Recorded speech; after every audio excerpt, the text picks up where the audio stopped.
Olá pessoal, tudo bem? Eu sou Estevão Secato e começa agora mais um episódio do Virando a Mesa, hoje com João Sanches, o CEO e fundador da Trinity Energias Renováveis. João, obrigado pela sua presença aqui no programa. Eu que agradeço pelo convite, Estevão. Muito bom. Ô, João, começa contando pra gente, eu sempre gosto de contextualizar o pessoal sobre o business, né, que quem vem aqui está envolvido, né?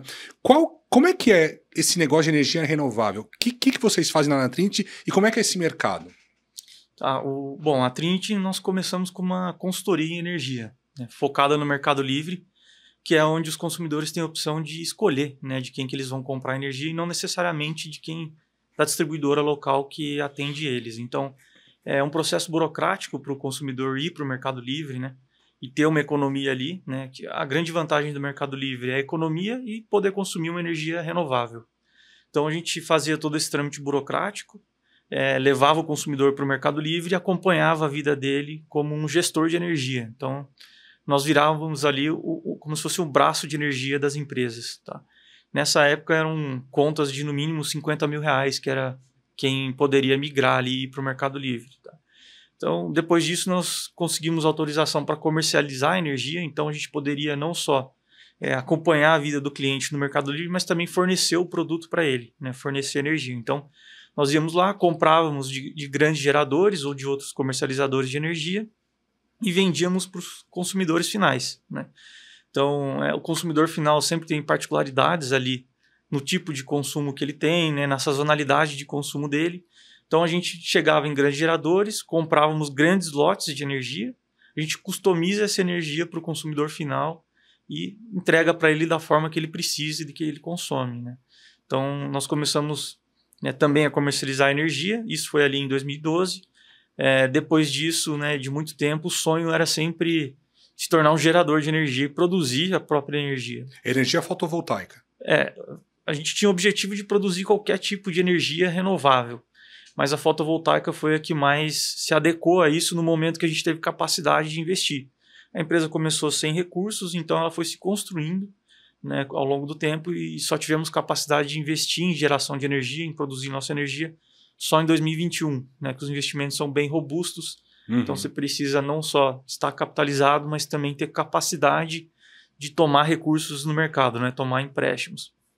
Então hoje a Trinity basicamente ela ainda tem esse braço de consultoria, né?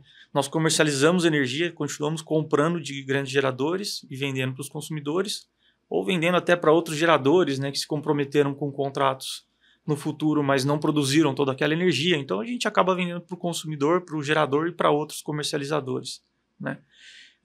E também, né, por último, começamos a gerar nossa própria energia. Então hoje nós produzimos energia só renovável, né, e entregamos aí para empresas que atendem os consumidores finais. Nesse nicho específico a gente não acessa o consumidor final. Tá.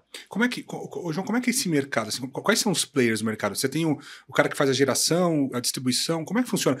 E qual que é também a relação com essas concessionárias? Como é que funciona tudo isso? Eu acho que é uma coisa interessante. Assim, eu já participei de investimentos, né, em geração distribuída, mesmo assim eu acho ainda confuso. Vamos lá. Você tem, né, alguns players, como você colocou. Você tem o gerador de energia, que o que ele faz ali é produzir energia, né? E ele tem que colocar essa energia no Sistema Interligado Nacional, que hoje liga, né, o Brasil todo, está ligado no Sistema Internacional, exceto Roraima. Então você injeta energia ali, né, e ali tem uma concessionária local, como aqui em São Paulo a Enel, né, no interior de São Paulo, a CPFL. E essa concessionária ela tem o objetivo ali de distribuir essa energia, né? Então ela leva essa energia até o consumidor final. Isso, ela tem uma área de concessão dela ali e ela tem essa obrigação de suprir energia para todos os consumidores da região dela, né? No meio disso, né, dependendo do tamanho das usinas, você tem os transmissores de energia. Então, quando são grandes volumes de energia para transportar em grandes distâncias, você tem que ter uma subestação que eleva a potência da energia. Aí a transmissora transmite essa energia, né, a longas distâncias, e chega numa subestação da distribuidora do local que rebaixa a tensão dessa energia e distribui para os consumidores. Então, basicamente, as figuras são essas, né? Isso dentro do sistema físico. E aí tem o mundo de comercialização, né, que não participa do sistema físico, porque tudo está integrado na distribuidora e na transmissora, e nas usinas. Só que a usina ela injeta energia no sistema e ela recebe um crédito virtual por isso. Uhum. Você não sabe para onde vai essa energia, nem quem vai consumir essa energia. Só que do outro lado, tem os consumidores ligados ali para consumir, né, essa energia. Então, existem créditos e débitos. Isso é tudo virtual, está tudo no sistema. Então, você vai lá, injeta seus créditos, o consumidor compra esses créditos, existe uma transação financeira e uma transação virtual que ocorre dentro da Câmara de Comercialização de Energia. Como se fosse ali uma contabilidade do mercado de energia. Uhum. E aí o cliente, a hora que ele opta por comprar de um gerador ou de um fabricante de energia, uma usina, né? Como é que ele faz? Assim? Porque, por exemplo, eu estou na minha casa ali, eu recebo a conta da Enel, né? Da Enel. Né? Eu não tenho opção de escolher de quem eu compro, né? É mais para usina, é mais para indústria, pessoa jurídica ou condomínios? Como é que funciona? Existem duas formas, né? O que a gente está falando aqui é o mercado livre de energia. O mercado livre de energia hoje é só para consumidores de média tensão. Basicamente, quem tem uma conta de R$10 mil ou mais já deve estar conectado ali em média tensão. Então, recebe energia numa tensão mais alta porque ele consome mais. Uhum. Então, esses consumidores, de acordo com a regra, pode estar no mercado livre e aí ele pode consumir energia de qualquer fornecedor. Ele pode até comprar uma sobra de outro consumidor que tem energia sobrando. Tá? Mas, na prática, como que isso acontece? Ele migra para o mercado livre, então ele vira um agente da Câmara de Comercialização, né? E aí ele está consumindo energia do sistema e a distribuidora aqui, a Enel, ela tem a obrigação de estar entregando essa energia. Tá? Uhum. Dentro da tarifa que o consumidor paga quando ele não está no mercado livre, ele paga impostos, distribuição de energia, que é da Enel, e energia. Tá? A partir do momento que ele vai para o mercado livre, ele continua pagando na conta da Enel a distribuição e os impostos. E ele paga uma segunda fatura que é só de energia. Isso ele compra esses créditos virtuais que eu comentei diretamente de uma usina ou de um comercializador ou de um outro consumidor que tem energia e não consumiu. Uhum. Sobrou energia naquele mês. Então ele compra isso, né, e ele tem um gestor de energia. Normalmente ele tem um gestor de energia que é quem ajuda ele todo esse trâmite, que é onde a Trinity se iniciou. Então a Trinity faz todo o trâmite burocrático de registrar esses créditos na Câmara de Comercialização, né, fazer uma negociação com o fornecedor de energia e mandar a fatura para o consumidor pagar. A vantagem disso é, como eu disse, economia e poder escolher o tipo de energia. Você pode consumir uma energia eólica, uma energia solar, que é uma energia renovável. Né? Eu tenho visto, eu estou no TikTok lá, assisto bastante, e sempre aparece acho que são propagandas, né? O cara fala assim, pô, invista R$500 e ganhe R$1.000 por mês, um negócio assim, no mercado de energia, quer dizer, monte sua própria usina. Funciona isso? Como é que funciona? Como é que é isso? Vale a pena para o consumidor fazer o dele e comprar de alguém? Como é que é isso? Isso normalmente é focado em outro tipo de consumidor, né? Eu estava falando de dois tipos de energia, dois tipos de formas que você pode escolher o seu fornecedor de energia. Normalmente isso é para geração distribuída. Então eu falei do Mercado Livre. Geração distribuída é um pouco diferente, né? Como que funciona? A regra da geração distribuída, ela foi criada para o consumidor poder colocar lá os painéis na casa dele, os painéis solares, produzir aquela energia e não necessariamente ele consome a energia ao mesmo tempo que ele produz. Então a regra basicamente permite que ele jogue essa energia para a rede da Enel aqui em São Paulo, né? Fique com créditos, a energia que ele tem ali de excedente, e em algum momento ele consome esses créditos de volta. Tá? E aí esse mercado, né, essas propagandas que você comentou, como que funciona? Né? Alguns investidores ou empresários, eles acabam fazendo usinas maiores, né, não ali no local, né, desse consumidor onde ele está consumindo energia, mas ele faz captações de recursos, algo nesse sentido. Ele implanta uma usina, né, na região, e aí parte dos créditos dessa usina, ele direciona, da energia gerada, ele direciona para o CPF ou para o CNPJ desse cliente que ele teve ali nessa captação. Então, basicamente, o cliente não vai pagar, né, energia, ou vai pagar só a taxa ali para estar conectado na rede. Ele recebe os créditos dessa usina, né, da energia que ele consumiu, e ele acaba pagando uma fatura com uma economia, né, que é oferecida para quem faz esse tipo de negócio, né? E aí também é uma energia renovável. Então, para baixa, aí é focado em baixa tensão, né? O Mercado Livre para alta tensão, A geração distribuída é mais focada em baixa tensão, que é para consumidores que têm uma conta abaixo de R$ 10.000. E se ele montar na casa dele, no prédio dele, na cobertura ali, ele pode também, se ele não consumir tudo, ele também pode receber crédito e receber dinheiro por isso, né? Ele pode ficar com os créditos para consumir no futuro, mas ele pode direcionar de alguma forma esses créditos para outra unidade consumidora e cobrar por isso. Ele pode vender isso, não vender, mas de alguma forma ele pode monetizar isso e ter uma receita financeira. Interessante. E João, conta um pouco, obrigado aí pela explicação. Conta um pouco da tua história, assim. Você se formou em quê? Como que você veio parar no mercado de energia? Conta um pouco aí. Eu nasci no interior de São Paulo, né? Nasci numa cidade de 4.000 habitantes que chama Sabino. Sabino? Sabino, fica às margens do rio Tietê, bem no centro do estado, né? Eu vivi lá até uns 8 anos, mais ou menos. Depois eu fui para Lins, que é uma cidade de 70.000 habitantes, que é bem próximo ali a Sabino, né? Uma cidade que tem um pouco mais de estrutura, né? Ali eu comecei a trabalhar bem cedo na empresa dos meus tios, e com 17 anos eu mudei para São Paulo para fazer faculdade, mas no primeiro momento eu já busquei trabalhar novamente e fui trabalhar no mercado financeiro, né? Meu primeiro emprego foi na BMF, na época que era o pregão ainda presencial. Lá na Boa Vista, na rua Boa Vista? Na Boa Vista. Eu peguei os últimos 3 meses daquela loucura lá que era o pregão. E depois eu segui um pouco no mercado financeiro, mas recebi a proposta de trabalhar na área financeira de uma empresa de energia, que basicamente era para usar o meu conhecimento do mercado financeiro para fazer operações futuras de dólar e óleo, que essa empresa tinha usinas que o combustível era óleo, né? E importava isso, então tinha que fazer ali a proteção de preço do dólar. Eu comecei a fazer isso. E a empresa ela já tinha uma geração de energia, ela tinha também empresas dentro do grupo que consumiam energia. Ficava o ecossistema deles mesmos. Ficava no ecossistema, mas isso não era feito lá dentro. Eles não usavam das regras do Mercado Livre para poder vender essa energia de uma forma melhor ou então vender para eles mesmos, né? E ter ali um benefício. E eu comecei a fazer isso lá dentro, desenvolvi esse conhecimento com pessoas que já tinham esse conhecimento lá dentro, mas eu que peguei esse trabalho para executar e fazer com que tudo funcionasse.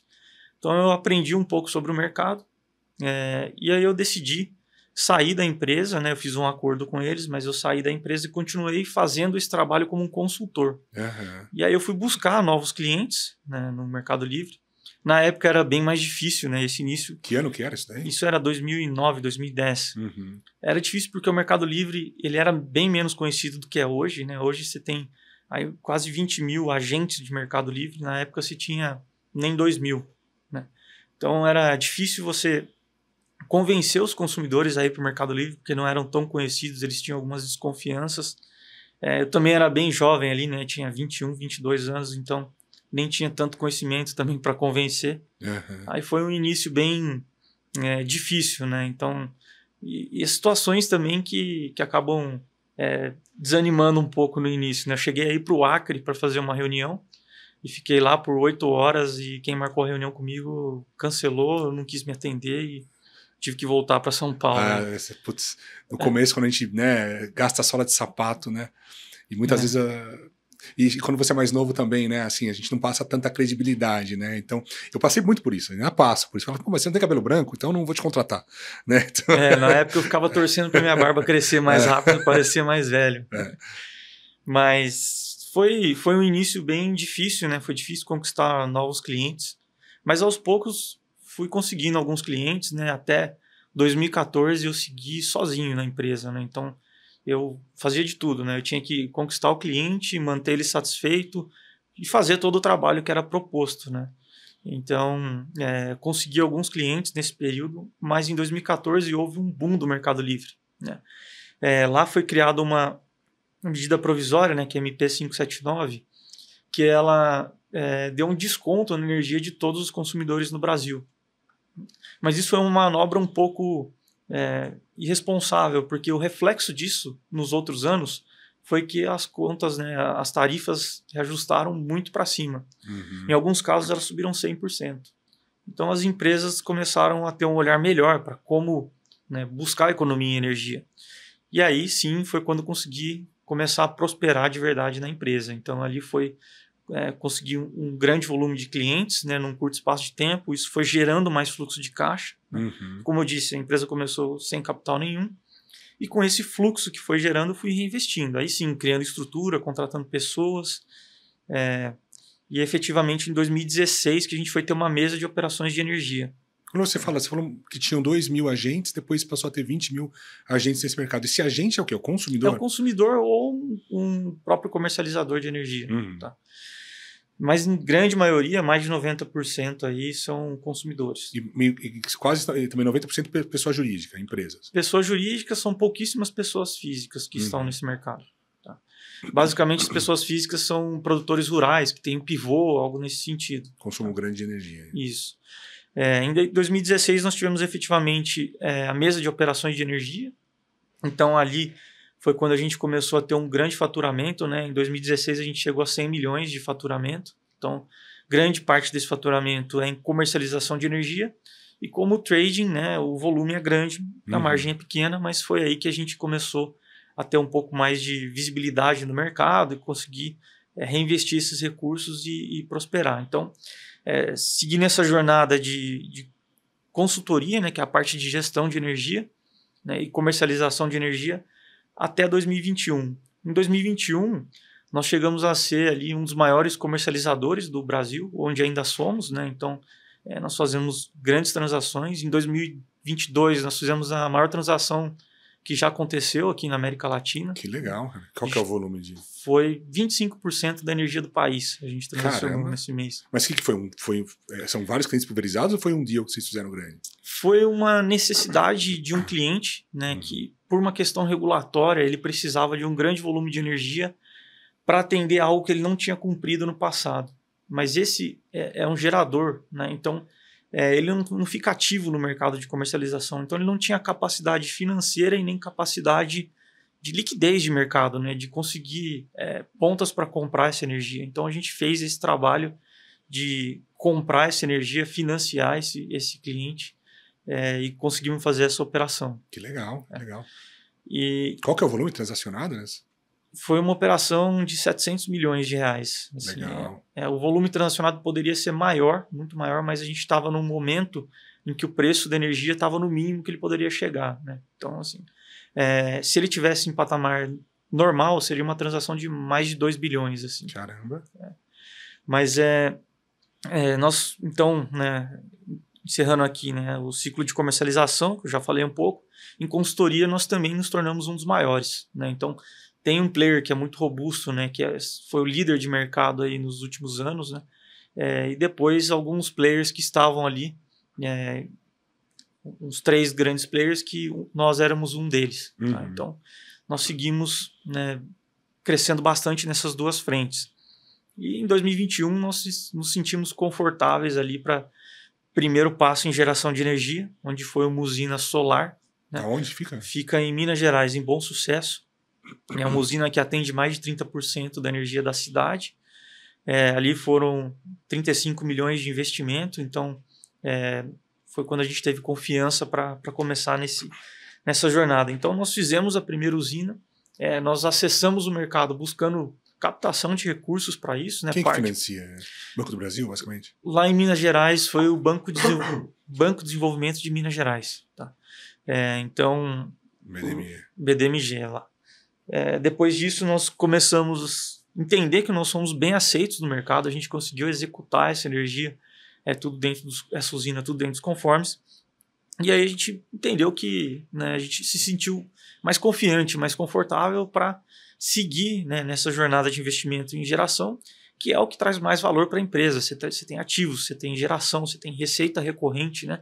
Porque a usina, depois que você implanta ela gera energia, ela tem um custo baixíssimo para ser operada, né? Você não tem custo de combustível, então ela gera uma receita por um longuíssimo prazo. Como que é o economics assim, de uma usina? Você investe lá 35 milhões, por exemplo.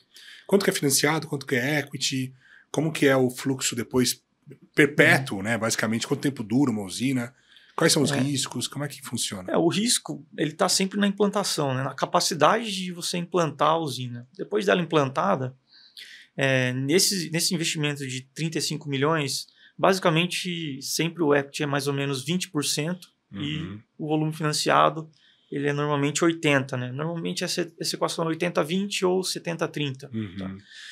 Então, nós financiamos pelo Banco de Desenvolvimento. A receita de uma usina é da ordem dessa grandeza, né? É da ordem de R$700 mil por mês. Tá? E ela gera essa receita aí por mais de 30 anos, né? Então, os painéis têm garantidos dos fabricantes de 25 anos, que é o principal ali, né? Que pode ter algum problema, né?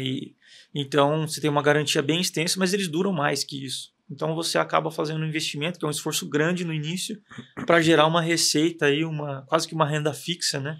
O mercado financeiro gosta bastante desse tipo de nicho de negócio, por conta que vira uma receita fixa. E aí você fica colhendo isso ao longo do tempo. Agora, eu vejo um risco de comercialização. Existe esse risco? Eu tenho lá uma usina gerando 700 mil créditos por mês e eu não tenho para quem vender? Dificilmente você não vai conseguir vender essa energia, porque você está injetando essa energia no sistema, né? E aí do outro lado você tem quem opera o sistema, que é o operador nacional do sistema. Então você tem as energias renováveis, que elas são intermitentes, né? Elas geram na hora que tem sol na solar e na hora que tem vento na eólica. E você tem outras energias que você controla a geração, que é a termoelétrica, que você liga e desliga uma termoelétrica, e as hidrelétricas, de certa forma, você também controla, que você usa mais água do reservatório ou menos água.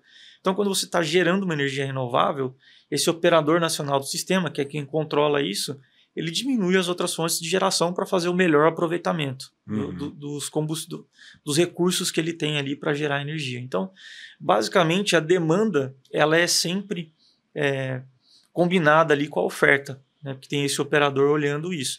E quando você está injetando energia no sistema, alguém já está consumindo, né? Do outro lado. Você não sabe quem, porque a energia está no sistema. E aí você pode ter uma receita maior ou menor, mas deixar de ter receita, não. Né? Então isso vai depender da sua negociação, do seu cliente, de você achar um cliente que tem uma disposição para pagar, né, mais por aquela energia, por ser uma energia renovável, e tudo vai da negociação. Tá? Mas ficar sem receita não é um risco. Ou você pega uma comercializadora, que é o caso de vocês, e fala, ó, comercializa para mim aí, te paga uma comissão, e não quero nem saber disso, né? Também pode ser feito dessa forma. Também é uma alternativa. Ô, João, eu lembro da época do apagão lá, do FHC, né? E aí vieram... Foi na época do FHC, né? Eu acho que... Depois eu era bem novo nessa época, eu não me recordo quem era. Eu sempre ouço essa história, vai ter um novo apagão de energia elétrica, vai ter um novo apagão. Como é que tá a matriz de energia elétrica no Brasil? E você vê agora com carro elétrico, você vê chance de apagão? A chance é muito baixa, né? Quando nós tivemos essa situação em 2021, o governo se preparou para um plano de contingência. O que foi feito, né? Ele fez alguns leilões, que alguns investidores foram lá e ganharam esses leilões, que esses investidores têm a obrigação de construir termoelétricas, que são ali, que elas geram energia à base de gás ou óleo, né? E essas termoelétricas, elas ficam paradas, elas não geram energia. Tá. E em momentos em que a gente tem uma situação caótica de geração de energia de outras fontes, o governo vai lá e aciona esses investidores e eles têm a obrigação de ligar essas usinas e suprir o sistema. Então isso foi feito.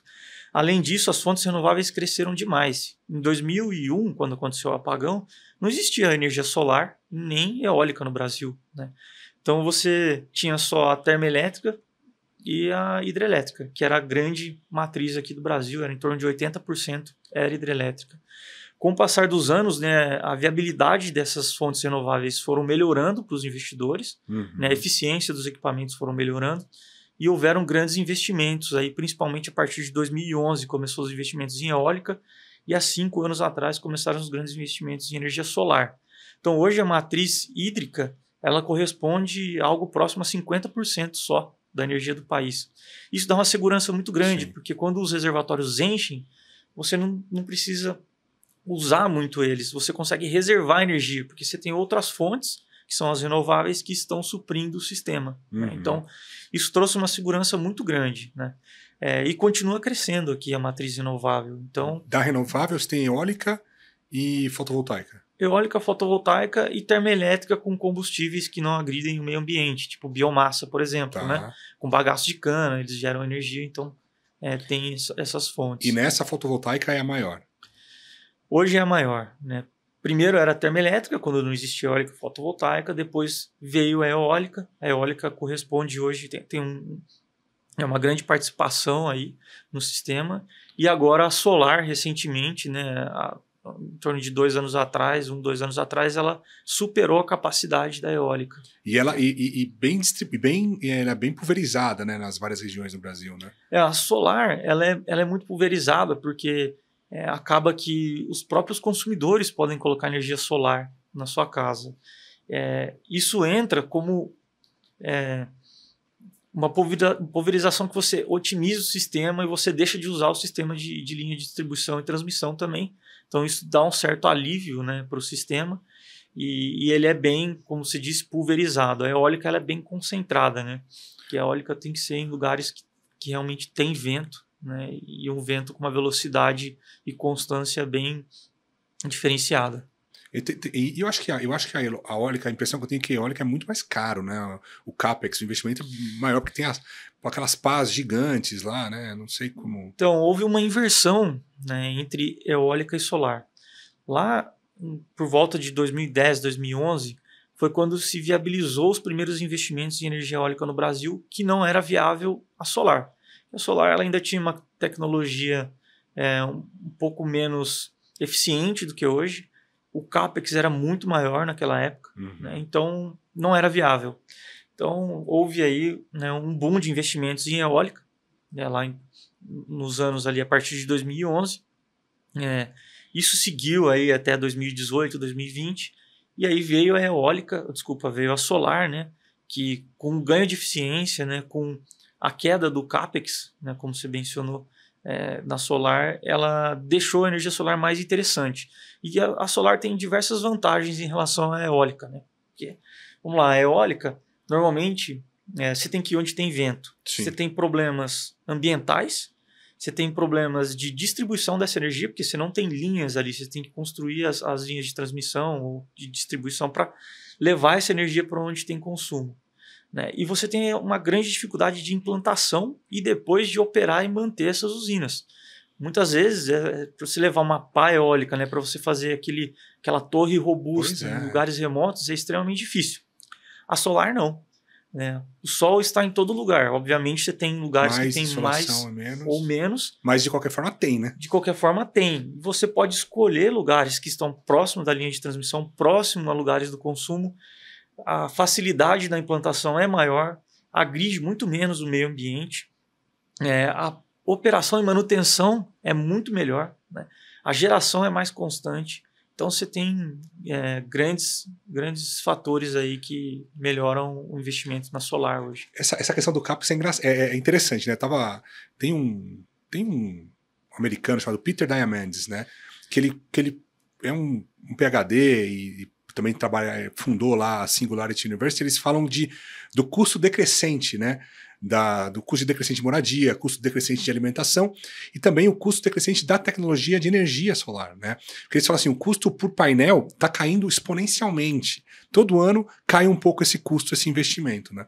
Então eu acho que é interessante ver essa evolução realmente da queda, né? Do custo para viabilizar esses projetos, né, de energia renovável, né? Isso é bom para todo mundo, né, para o planeta, né? Então é bastante legal. Você acha que vale a pena, por exemplo, eu tenho uma casa no interior, por exemplo, eu consigo gerar energia lá e consumir aqui em São Paulo? Funciona? Porque lá eu uso pouco, mas eu posso ter minhas plaquinhas lá e usar compensar aqui no meu apartamento em São Paulo? Como é que funciona? Eu pergunta pessoal aqui, mas pô. Não, claro, depende de onde tiver a sua casa lá no interior e seu apartamento aqui em São Paulo, porque isso a gente estaria indo para a geração distribuída, né, onde você pode gerar energia ali no local e você pode direcionar essa energia para outra unidade consumidora, desde que essa unidade consumidora esteja dentro da mesma distribuidora.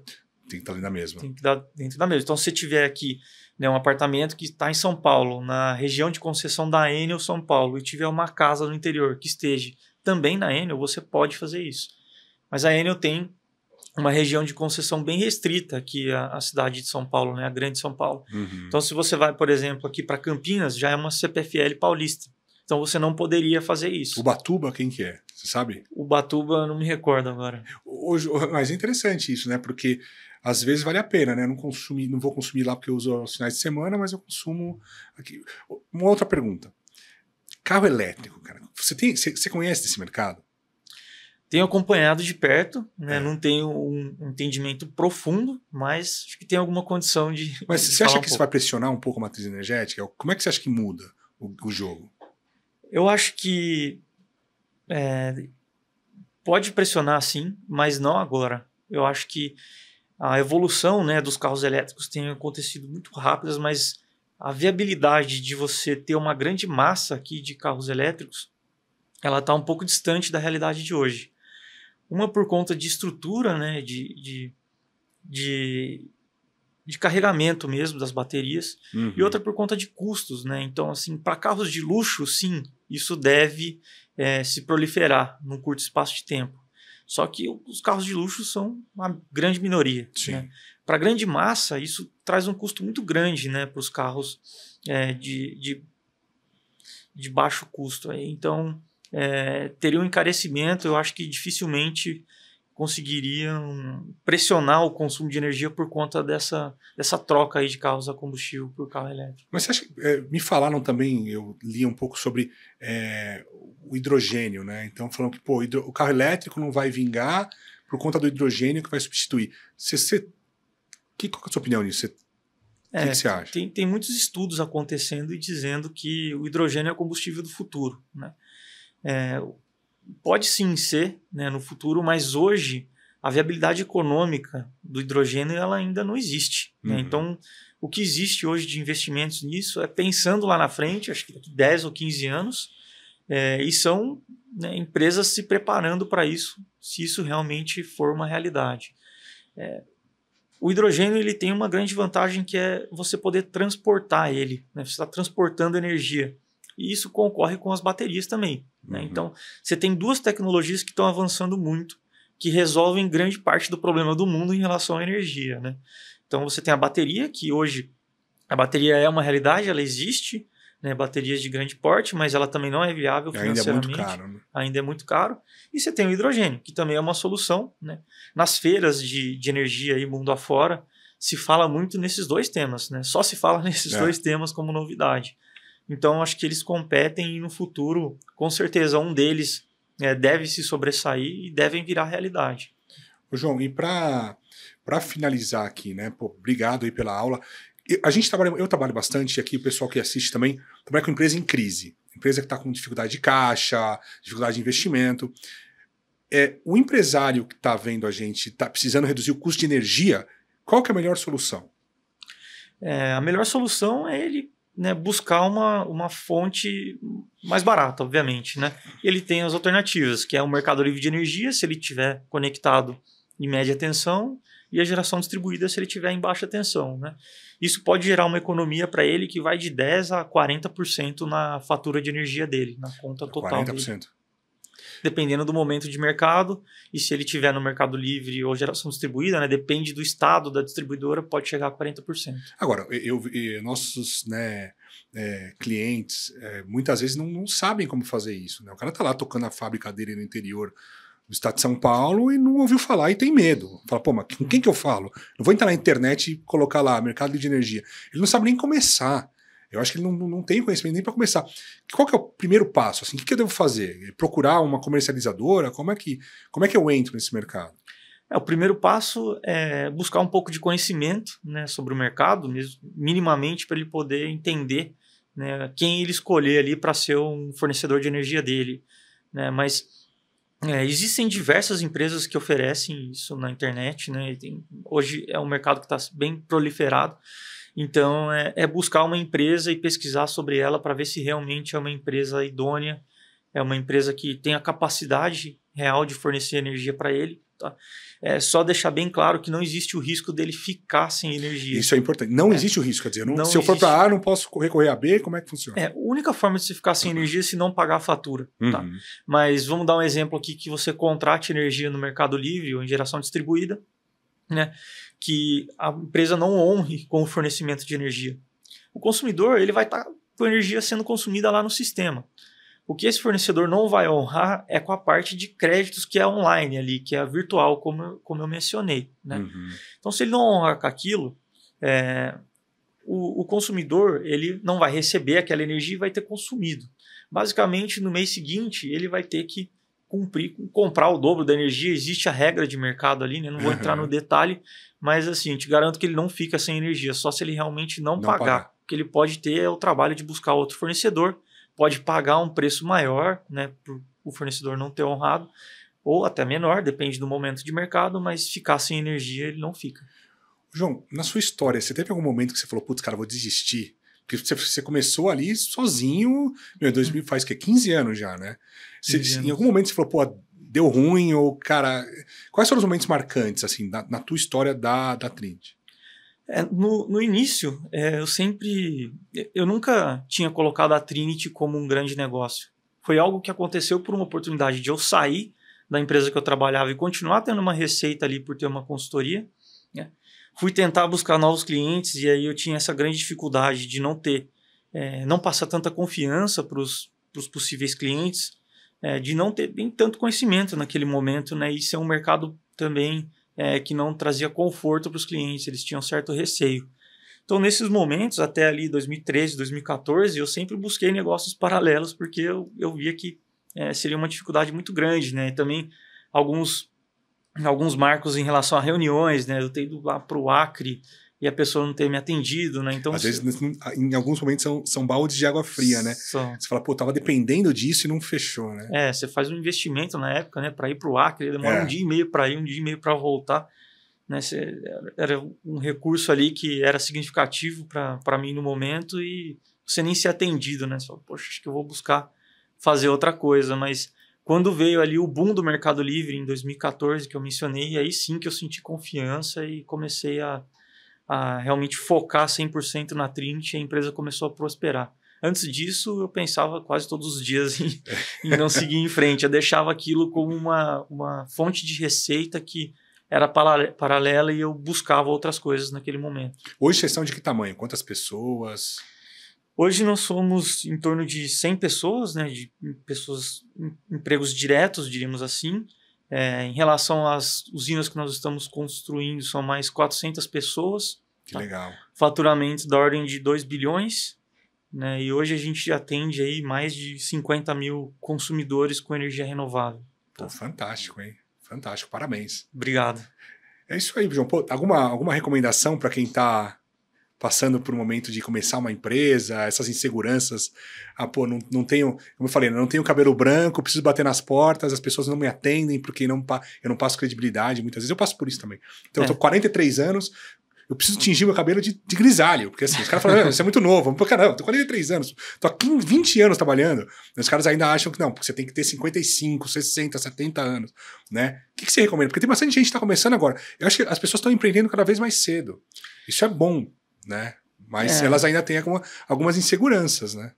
O que eu tenho sentido muito, que eu tenho visto, e acho que eu observo isso porque eu passei por isso no início, eu tinha muita dificuldade de conseguir convencer, né, novos clientes, porque eu não tinha muito conhecimento. E hoje eu vejo muita gente querendo começar a fazer coisas sem ter o pleno entendimento daquilo que se propõe, né? Então, por mais que a pessoa seja nova, né, hoje, né, a Trinity, como ela é, a gente acaba contratando muitas coisas, né, comprando muitas coisas. E hoje tem muitas pessoas novas que são muito bem preparadas, que têm muito conhecimento, que são convincentes e eu indicaria que todos fossem assim, né? Que assim você consegue convencer, vender, prosperar, né? Então, primeiro adquirir um conhecimento, uma bagagem ali para começar os negócios. Acho que isso é um ponto muito importante. E por outro lado, em relação ao consumidor, o ponto que você tocou foi muito importante em relação a escolher, né? A quem você escolher para ser o seu fornecedor de energia.